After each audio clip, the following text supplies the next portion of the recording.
Hello everyone, welcome to this new session on quantitative aptitude. I am Ashish and in this video I am going to discuss a wonderful trick of algebra जिससे आप बड़े बड़े algebraic expressions within seconds solve कर पाएंगे. So let's start with our questions. So there are three questions on your screen. तीनों एक ही pattern के question है और तीनों को सॉल्व करने की एक ही ट्रिक है. तो सबसे पहले तो आप ट्राई करिए इन क्वेश्चन को सॉल्व करने की. उसके बाद I will tell you the trick and within 10 seconds आप ये क्वेश्चंस तीनों सॉल्व कर सकते हैं. The cumulative time may be 10 seconds of solving all the three questions. So solve the question and check how much time you are taking. So the first question is x plus 1 by x equals to root 3. Find x to the power 18 plus x to the power 12 plus x to the power 6 plus 1. सबसे पहले मैं इसका conventional method discuss कर लेता हूँ हल्का सा, so that आपको पता लग जाए कि ऐसे क्वेश्चन सॉल्व कैसे होते हैं. तो इस क्वेश्चन में हम क्या कर सकते हैं, x to the power 12 common ले लेंगे, ये बचेगा x to the power 6 plus 1. उसके बाद 1 कॉमन ले लेंगे, बचेगा x to the power 6 plus 1. उसके बाद इसको लिख लेंगे x to the power 12 plus 1 into x to the power 6 plus 1. उसके बाद ये जो एक्सप्रेशन यहाँ पे दिया है इसको आप क्यूब कर लेंगे दोनों side and then will make certain equation and then will solve. तो आपका आंसर आ जाएगा. बट इतना टाइम एग्जाम में हमारे पास नहीं होता, तो ध्यान रखिएगा जब भी इस टाइप का क्वेश्चन आएगा जिसमें ये एक्सप्रेशन आपको दिया होगा x plus 1 by x equals to root 3, और उसके बाद इस टाइप का एक एक्सप्रेशन दिया होगा जिसकी आपको वैल्यू निकालनी होगी, जैसा कि तीनों क्वेश्चन में. तो आपको इसमें कोई इक्वेशन नहीं बनानी, कुछ नहीं करना है, simply count the number of terms in the expression जो कि आपको क्वेश्चन पूछा हुआ है. For example x to the power 18 plus x to the power 12 plus x to the power 6 plus 1, ये आपसे पूछा गया. इसमें नंबर ऑफ टर्म्स कितनी है, तो 1 2 3 4. तो सबसे पहले काउंट करिए number of terms.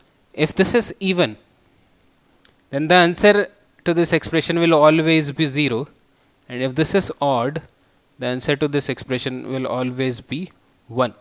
So in this case number of terms are 4, which is even number, hence the answer will be 0.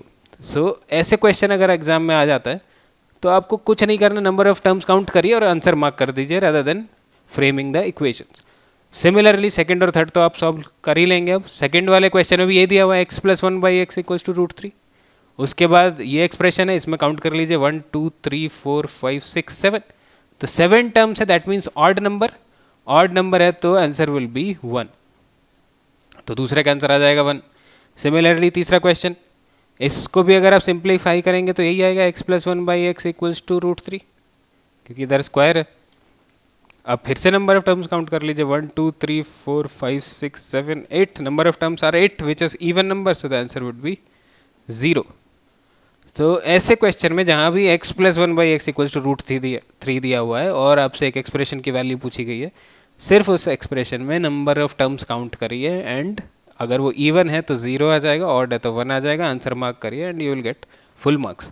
इस टाइप के questions you can expect in the government sector exams like SSC CGL में से ये तीनों question मैंने लिए हैं, and in other government sector exams also, plus in the exams like IIFT, in the exams like CMAT or MAT or NMAT, ऐसे exams में आ सकते हैं. I don't think CAT will ask such kind of questions, but अगर आप सारे exams की तैयारी कर रहे हैं तो this trick will be immensely helpful and it will save your time. लेकिन ट्रिक्स के साथ एक प्रॉब्लम होती है, they are not universally applicable. Same is the thing with this trick also.